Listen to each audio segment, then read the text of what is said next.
It is now my pleasure to introduce our first keynote speaker, Dr. Michael Perich. He's a consultant for continuous improvement at Montgomery County Public Schools. Michael will speak on the subject of organizational transformation, the journey and shared results.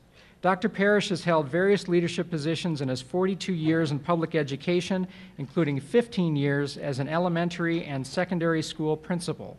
During his tenure at Montgomery County Public Schools, a 2010 Baldrige Award recipient, he led the implementation of the Malcolm Baldrige Education Criteria for Performance Excellence. Ladies and gentlemen, please welcome Dr. Michael Perich.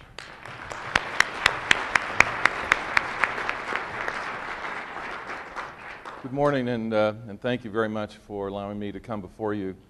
I'm sorry I'm not going to be on the stage. I can't stand behind podiums, and the glare on my bald head is going to be an issue with that big light. So I do have a lot of hair, it just doesn't look like it, so you get up close and personal. Anyway, the reason I titled the presentation Strategic Organizational Transformation is because organizations will transform whether you want them to or not. If you don't do it strategically, unfortunately, what happens is sometimes you get the transformations that you don't want. And then you're in a constant reactive mode to trying to fix things that aren't going well and asking yourselves the question, why the hell is this happening? I can't imagine. Well, it's happening because unless you take a real strategic look at everything you do, and in our case, everything we do is all about kids, so we can't afford to screw up. Bottom line, it's our kids. You know, our parents give us their most important possession, their kids. And so we cannot deny any kid in our system, regardless of color, gender, ethnicity, race, socioeconomic status, all of those different groups. We have to make sure that all kids are provided with the best education that we can possibly give them. And so that's why we have to be so strategic, and on the other hand, we spend taxpayers' money to do it. And so the more efficient and effective we can be, you know, it's a virtuous cycle. You get good results, you get more money. You get good results, you get more money. It actually works that way. I'm sorry. It's a true fact. So a little bit about us. 16th largest school system in the country.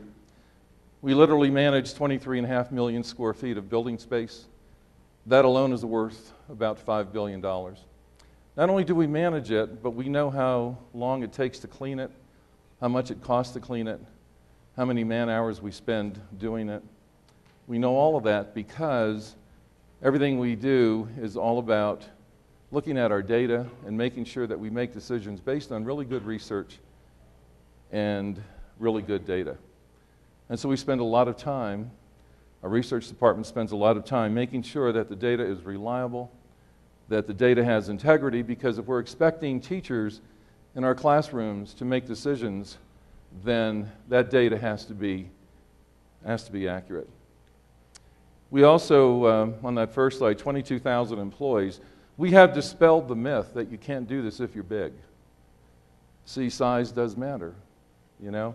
22,000 employees, 150,000 kids. The largest school district prior to us had 20,000 kids. We're 7.5 times larger. Now, it took us a little bit longer because it's like turning a huge battleship, but with our 22,000 employees, all invested in, shouldn't say all because we're not perfect, most invested in this notion about continuous improvement and using Baldrige. You know, I love going into organizations and they say, look, when you talk to them today, meaning like a group like this, nobody said this to me today though, they said don't use the B word, because if you use the B word, it's going to upset a lot of people. So when people say that to me, I use the B word about 1,000 times in an hour. I use it all over the place because the B word is what got us to where we are. You know, that's what did it. So why would you be embarrassed? And so if I've upset you with the word Baldrige, that's tough. I got the clicker, I got the mic, and you know, that's just the way it is. And I'm leaving, you know, at 2 o'clock. So anyway, the biggest challenge we have in Montgomery County is that we have kids from 164 countries that speak 184 different languages. Yeah, it's the United Nations. We're no longer a majority system. We translate many of our documents now into Chinese, Vietnamese, Korean, Spanish, and French. We have to. We have no choice. We have computer banks set up with headsets and translators when we want to engage parents in study circle discussions, which we do quite often. So that's the environment that we live in. Our bus system, or buses, travel 4 times around the earth every single day, which is 96,000 miles. Doesn't sound like a big deal, but it's one of the largest bus companies in the country.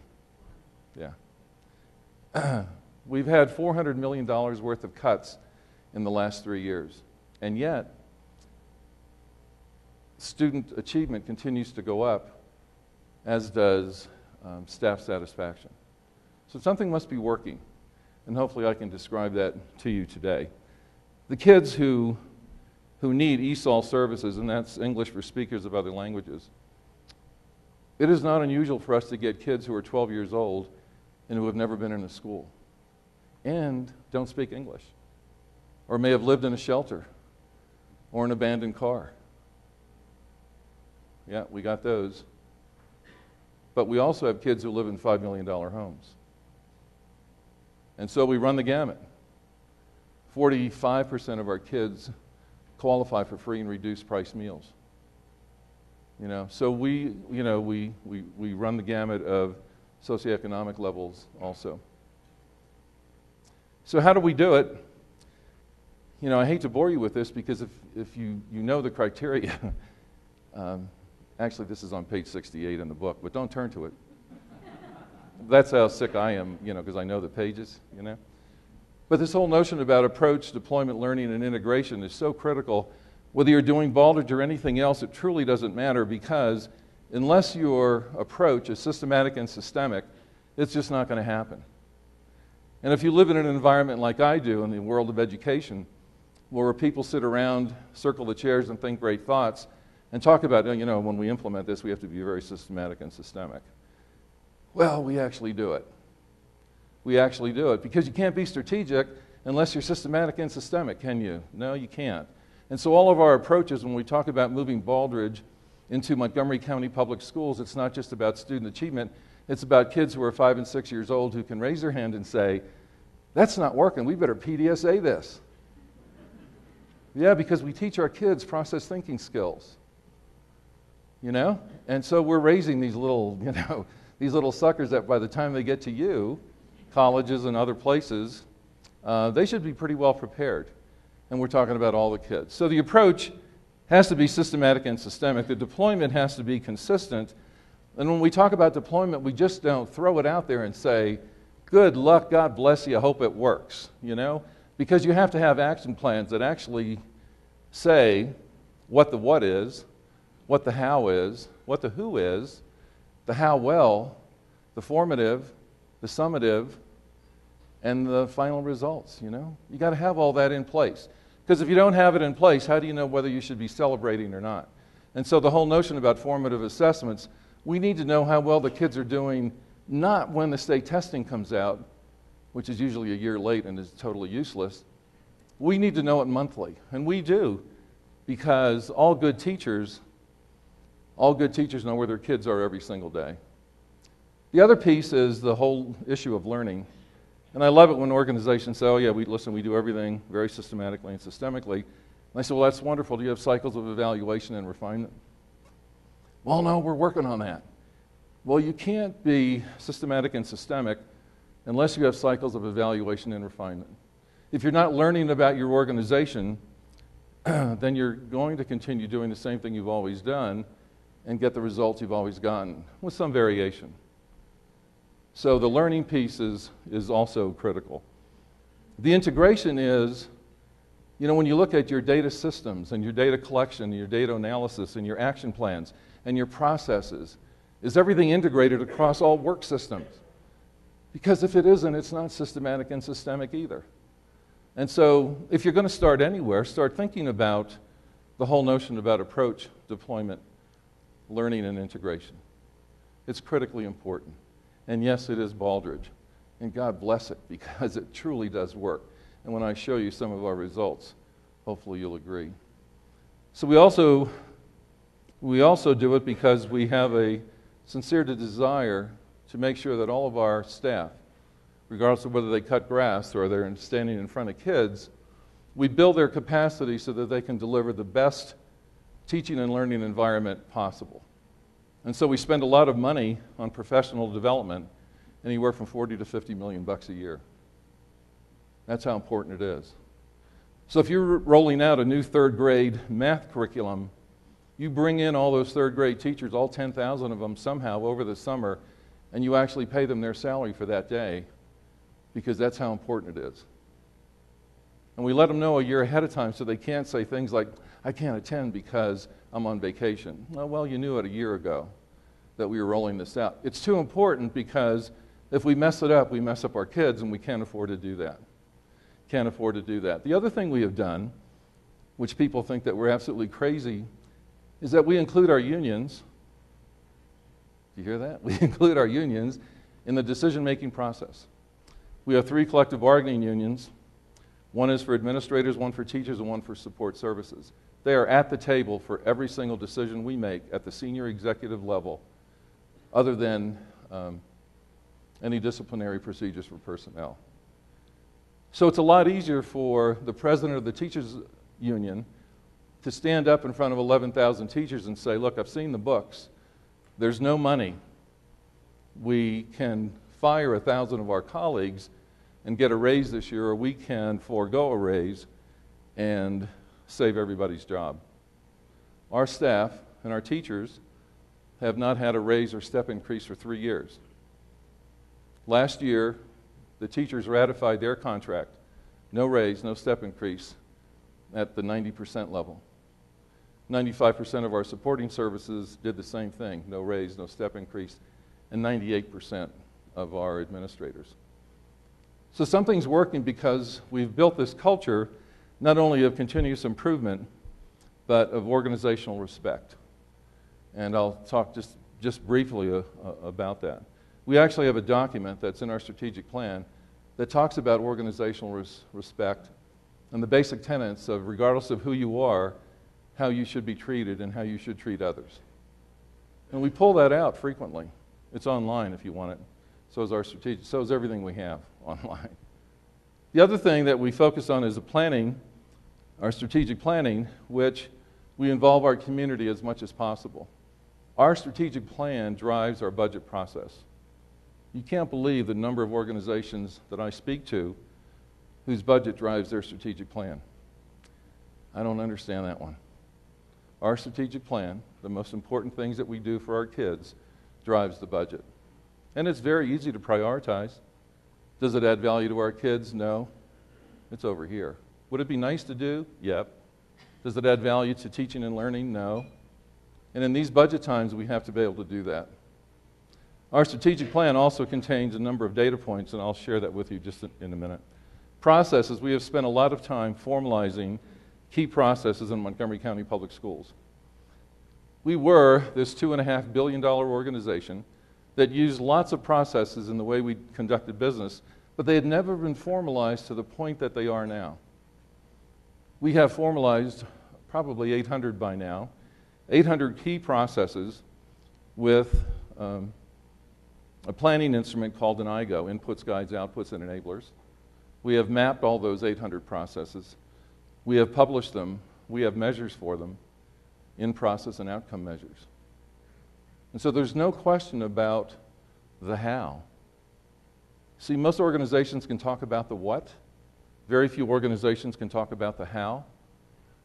Not only can we talk about the how, but we can present it to you and say, this is how we do it. We actually have it published. And I'll tell you why it's important. It's not only important to let people know how the work gets done, but it's also about leadership succession, and I'll give you a perfect example. We had a teacher, a staff member, who was in a car accident, and her responsibility was private placement for special education kids. She was in a coma for 2 weeks. Private placement at Montgomery County Public Schools stopped. And if you know anything about law, federal law, that cannot happen. We were breaking the law. We couldn't get into her computer because we didn't know her password. Our tech folks had to break into her computer so that we could get into that system and continue that process. We now have 5 people that can do that. So you have to build in those redundancies, not to the point where it's ridiculous and you have 20 people doing the same job, but there has to be redundancy in your key processes to make sure that, heaven forbid, something happens, the work can continue. We back up all of our systems to an off-site location, actually Philadelphia. All of our records, everything goes there every single night. We have another system that is much closer that we back up all of our files also. You have to, because that business resumption plan has to be alive and well, particularly when you're dealing with 150,000 kids.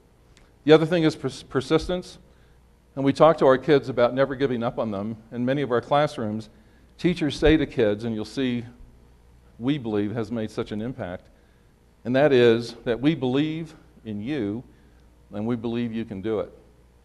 Two simple words, two simple phrases. We believe in you and we believe you can do it. Doesn't matter whether you're black or white or Hispanic or whatever, because we are learning that by putting race on the table, that we had to have those discussions because we had some issues, and I'll talk about that in a minute. The other piece about persistence, other than not ever giving up on the kids, is that you really need somebody in your organization who I affectionately call your PETA person.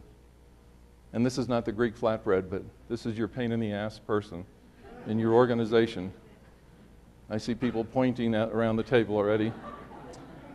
This is the person that's responsible for making sure that the criteria are always in people's faces. You know, they're the people that other people don't like to talk with, because these PETAs always have those questions that people don't like to answer. And so you know you're doing a good job is if you're walking down the hall and you're the anointed PETA and people dive into other offices, you know, and they don't want to talk to you or they answer phones. But persistence is really critical, and there are a lot of PETAs now in Montgomery County Public Schools. Lots of them. I sit in meetings and I don't even have to say anything anymore because the other PETAs are so proud. You know, they're saying the stuff that I used to. So, pretty incredible stuff when you think about how we did it with approach, deployment, learning, integration, and all of it done very strategically. By the way, my job, my whole department is standing in front of you today. 22,000 employees, 150,000 kids. So if you're waiting to hire a whole staff to get into continuous improvement, if that's your latest excuse, with all due respect, you don't need that. You don't need that. Here's the difference. When I was hired, I was told that my job would be to lead Montgomery County Public Schools into Baldrige criteria for performance excellence. But it was everyone's responsibility. My job, everybody's responsibility. And every chance our superintendent had, he would say things like, not only am I going to keep Mike accountable or hold him accountable, I'm going to keep all of you accountable when he was speaking to 500 administrators or to 1,000 teachers. The difference is that in a system with only 30,000 kids, where it wasn't successful, it was my job, my responsibility, and that's what Mike did. Nobody else did that. Now everybody does it, see? That's the big difference. Even our kids are involved in continuous improvement through that whole notion about process thinking. Again, when you think about the deployment, it's from the boardroom all the way to the classroom. And so the grass is always greener. Those of you who've seen this, please put up with it and laugh so that the other people will laugh too. Because if you think your job is bad, somebody's job is always worse, because I was told that I would never have a budget and I would never have a staff. Never have a budget, never have a staff. And the superintendent said, when I told the story yesterday, true story, so how long will this take you to do this? Like a year and a half, 2 years? And I lied right in his face and I said, yep, I could do that in a year and a half and 2 years. And then went home and said to my wife, don't spend a penny, because in 6 months they're going to find out that this cannot be done in a year and a half or 2 years. So 11 years later, if you think about the award as the culminating activity, which it isn't, because we still have opportunities for improvement, damn it. But anyway, we're addressing those now too. Somebody said to me, well, what is this whole process like? And I said, well, I kind of liken it. How many are you from hospitals? Medical? Oh, you're going to understand this one. People said, well, what's this whole thing like? And I said, I kind of liken it to the medical procedure that all of us have to have when we're 40 or older. you know? Do you know what I'm talking about? You know, the preparation is horrible, isn't it? I mean, the preparation. And then the examination, my God, you know, very invasive, right? Whether it's by a group of examiners or your doctor, very invasive. But thank God they can do that. Thank God you all can do that because it saves lives. And actually what we're doing for kids, not as dramatic as saving lives, but you know what? We're giving them those tools to make sure that they have success when they get out, either in college or the world of work. And so depending on what you do, you know, make sure that it's done strategically. So what did the data tell us? Geez. I don't know why that happens. Somebody here must have screwed up, wasn't me, right? So if you look at where we were in 1970 and where we are now, no longer majority district. The other issue is that we were two different school districts. The pink are where the poorest kids are, the most mobile kids are, the most immigrant kids are, all concentrated in that area. So we made a strategic decision with our parents, with our unions, with our teachers, and with our administrators that we were going to put more money, more people, more time, more training into those red areas. At the same time saying to the people who live in the $5 million homes, and I'm not criticizing that, so if you live in one, that's great, that your kids will still go to Harvard, you know? Because we're not going to pull from you to help out those who are less than fortunate. And so we dropped class size dramatically, and it made a huge difference. It made a huge difference. And then we said, you know what, we have to teach these kids differently because you can't give them all the same pill. It never does work. Outcomes cannot be predictable by race. And in Montgomery County Public Schools, if you remember the slide with the four major demographics, white, Asian, Hispanic, and Asian, white African American, Asian, and Hispanic, can you tell me the two highest bars and who they always are? White and Asian. White and Asian kids. The two lower bars have always been African American and Hispanic. And so our superintendent put race on the table and said, are we a racist organization?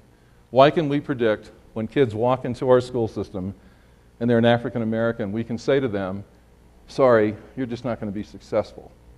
Or Hispanic, sorry, you're not going to be successful. Or say to them, you're going to be suspended at a much higher rate than the white kids are. Isn't that fun? And the other thing is, we're never going to ask you, where do you want to go to college? Because we know from the research that African American kids and Hispanic kids are never asked that question, where are you going to college? They're never asked that. Research, they've done hundreds of studies. So we had to begin having those gut-wrenching discussions about white privilege. What does it mean to grow up black and African American, Hispanic in Montgomery County Public Schools? People thought we were crazy. The parents applauded it. We had hundreds and hundreds of focus groups with parents, with kids, talking about how can we do a better job for all kids. And we had to suck it up and say, yeah, you know what? It's not the racial bigotry where I get in your face and call you the N-word, but it's the subtle racism that's alive and well in every organization. You know, and it's so subtle that you might not even pick it up. But the kids certainly know and gave us some really good information. So, we also had to do a lot with alignment because this is how we looked. Random acts of improvement. Have you ever looked that way in your organization? Okay, one person raise their hand. All the rest of you are liars. Because if you would tell us the truth, most of you look like that. We still do. You know, we won the award, big deal, but we still have issues.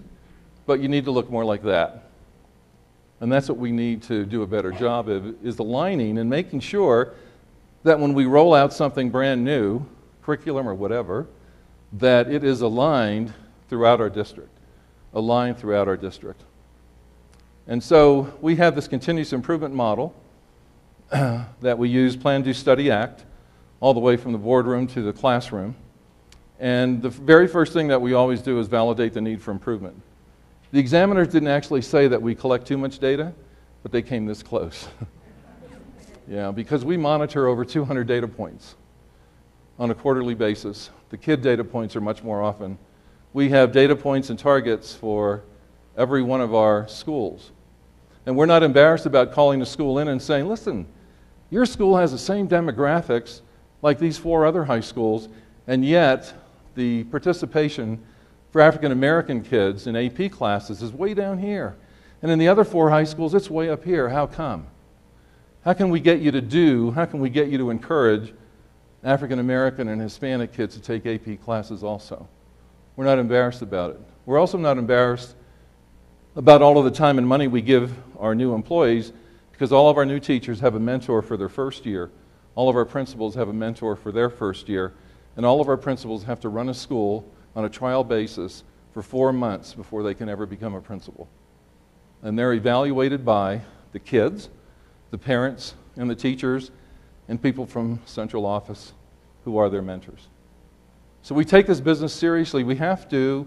We can't say, well, you know what, maybe they'll get it next year. Or maybe they'll send us better kids. How about that one, you know? You know, it doesn't happen. We take all of the kids of all of the people.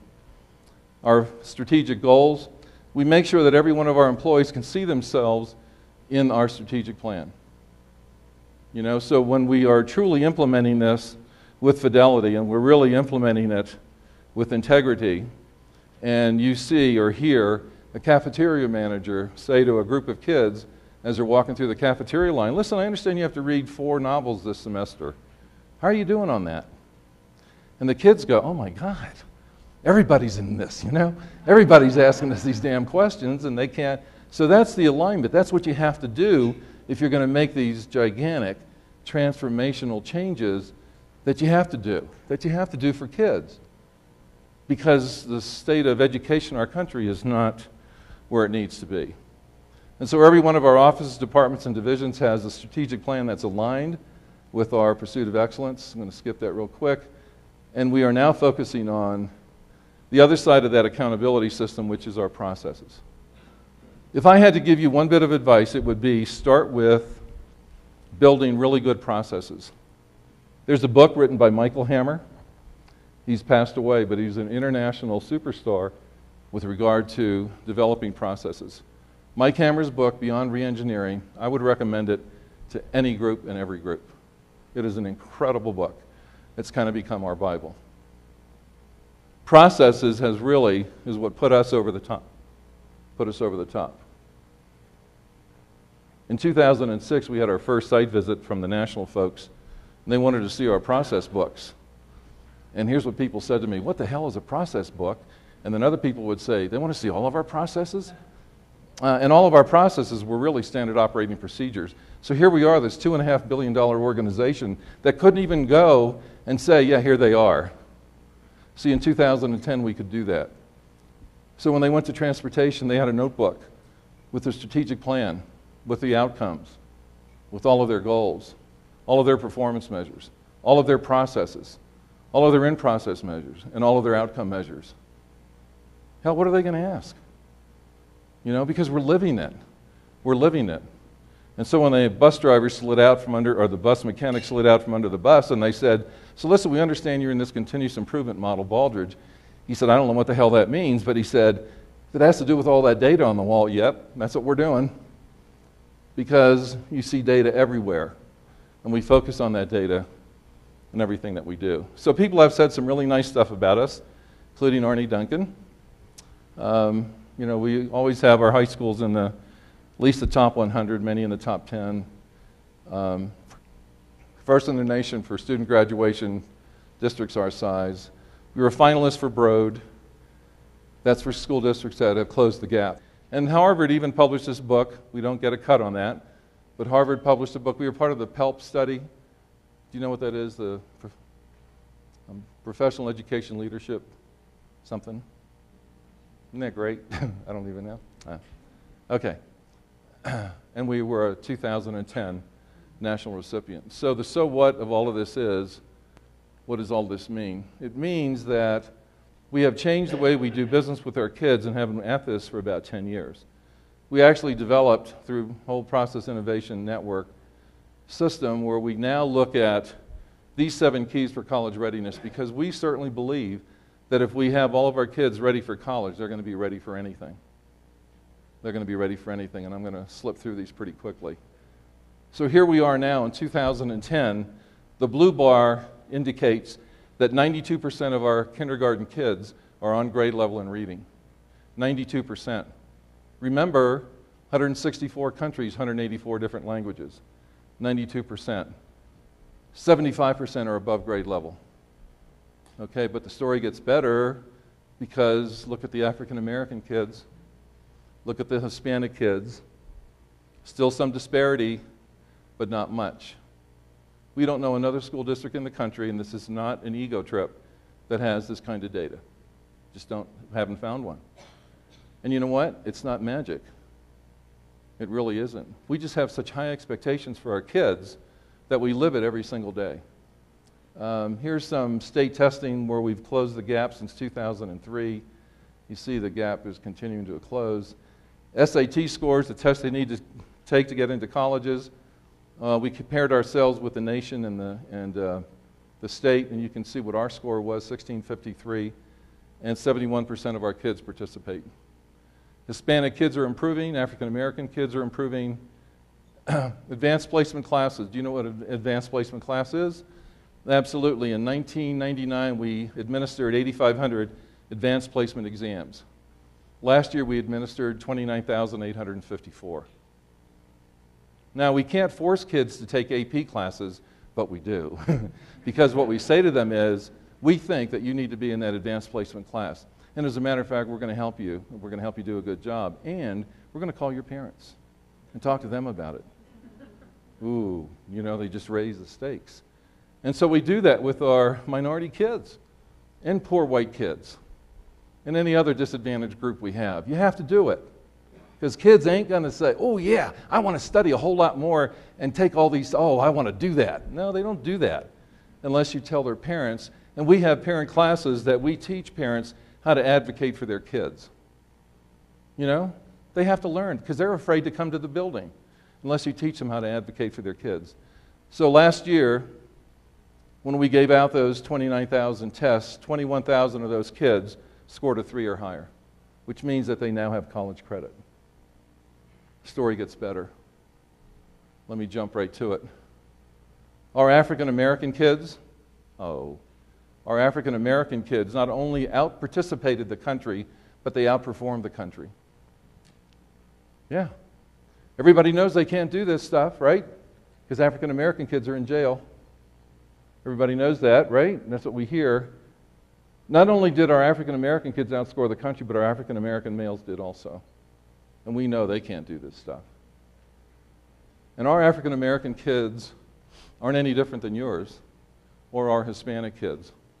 Because our Hispanic kids and our Hispanic males did the exact same thing. So something's happening, something's working. You know, we have this strategic direction. We never give up. We have this approach that, you know, is filled with all kinds of expectations for our kids. That's just some example of the results that we're getting. Now, we're not there yet. We're not totally satisfied, but we're getting closer. Some other process improvements, and I'll be quick. I started a little bit late, Craig, so you know what I mean? All right? Besides, I got the clicker, right, the microphone, so I'm not giving it up. Okay. So when people say, well, how much does this cost? Do you know that in 1 year we saved more money than my salary for the past 12 years leading Baldrige in Montgomery County Public Schools? I say that's a pretty good deal. Not because I'm so brilliant, that had nothing to do with it. It's that when we encourage people about being better at what they do, they figured it out. So now when we do central copying for our teachers, we return almost 60,000 hours of planning and instruction time by making copies centrally. You know, when our maintenance department figured that out, they also said, you know what, we can repair these machines a whole lot faster, better, and cheaper. And we do. We save millions of dollars by not giving it to vendors. So we do all of this stuff because it's strategic. It's strategic transformation with regard to how we're improving. We don't just, you know, on a wild hair say we're going to try this out. We saved $2.5 million in energy savings, waste disposal. Oh gosh, completion rate for life cycle asset replacement. I mean, it goes on and on and on and on about the improvements. And its approach, deployment, learning, and integration. Those four things control all processes. That's what it is. And that's what you need to do. That's what you need to focus on. And you can have the same kinds of transformation that you see in Montgomery County Public Schools. This may be one of the biggest payoffs that we can share with you. $264 million worth of college scholarships in 2011, which is pretty phenomenal, we think. So there's some things to do. Get your PITA, get them ready. Study the criteria. Study Michael Hammer. Go to NIST. They have wonderful things that you can do beyond re-engineering. Study the criteria. Study your organization. And I'm going to leave you with these two thoughts.